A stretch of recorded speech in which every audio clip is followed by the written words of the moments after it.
I'm Lily Gladstone, and I'm going to talk about my favorites.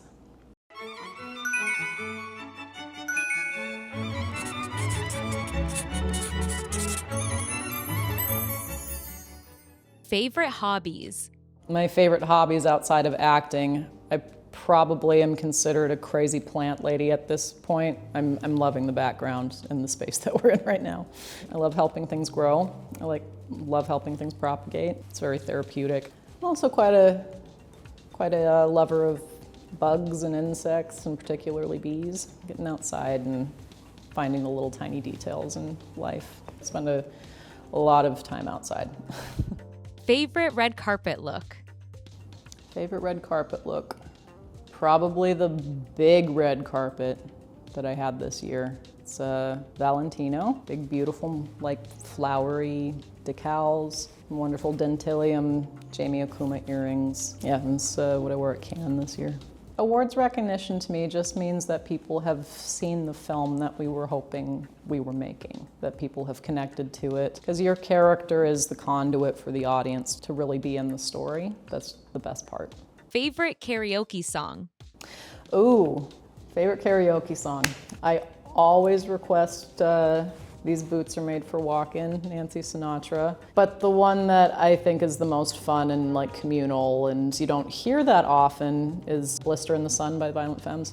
Let me go on, like that blister in the sun, let me go on. I wouldn't say I go to karaoke every weekend, but I do go to karaoke every opportunity, if that makes sense. Favorite way to get into character? My favorite ways of getting into character just kind of depends on the character. But one thing that tracks pretty much all the way through is music.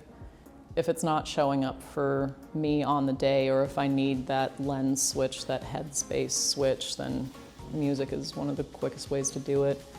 And I've found that the consistent artist on almost all of my character playlists up till now has been Cat Power. So that's definitely a part of it. And then breath work. A number of people who have worked with me have probably been a little bit like, what is she doing? But breath work is a lot of it. Favorite piece of advice you've ever received? Maybe it's advice, maybe it's more like a pearl of wisdom. That's been a big one in my life. It's kind of funny. I got it from my dad, who's Blackfeet and has Purse, and I guess when I was younger, when he dropped this, I always thought maybe this was like a Blackfeet saying, some old-time wisdom being dropped. He said, "Prey runs to the hunter." And I found out later it was actually a Carl Sagan quote, which was also really cool. But he always kind of raised me with that mentality, which is kind of led a lot of my decisions. Favorite Indigenous actors or artists?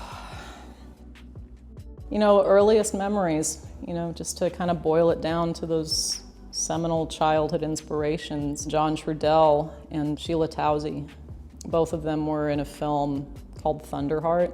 I just remember being a little girl and Thunderheart's not the most age-appropriate movie, but I know a lot of res kids that were raised watching that movie growing up. But her performance in that it was maybe one of those early sparks where I was like, oh, I want to do that. She elicited this incredible feeling and deep love of her grandma, her community, this just wry sense of humor, this absolute command of every scene she was in, with this just very gentle and observational, but also very invested presence. I wanted to do that.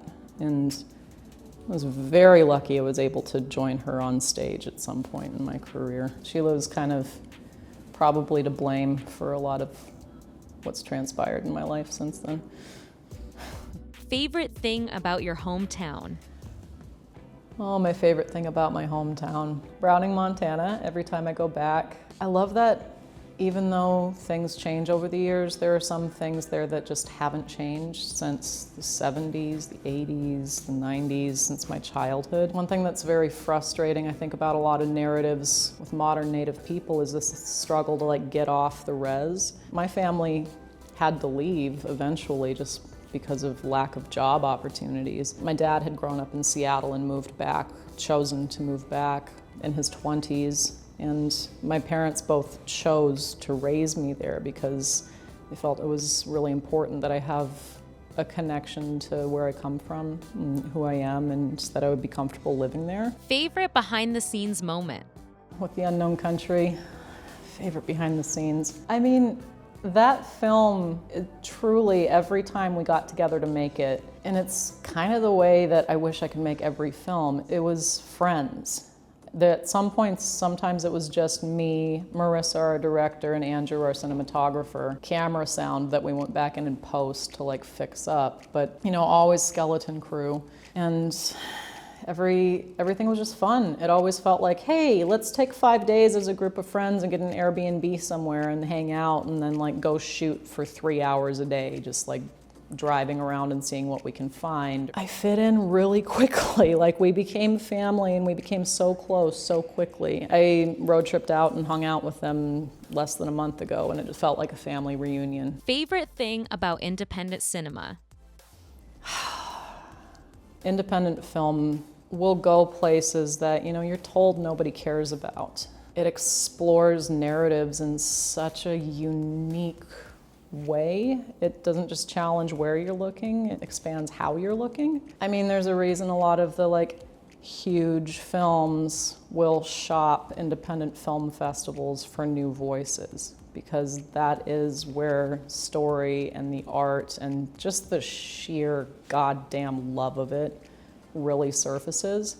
Because if you're making an indie, it's hard. It's really hard work, but it can be the best experience of your life when everybody's on board with it.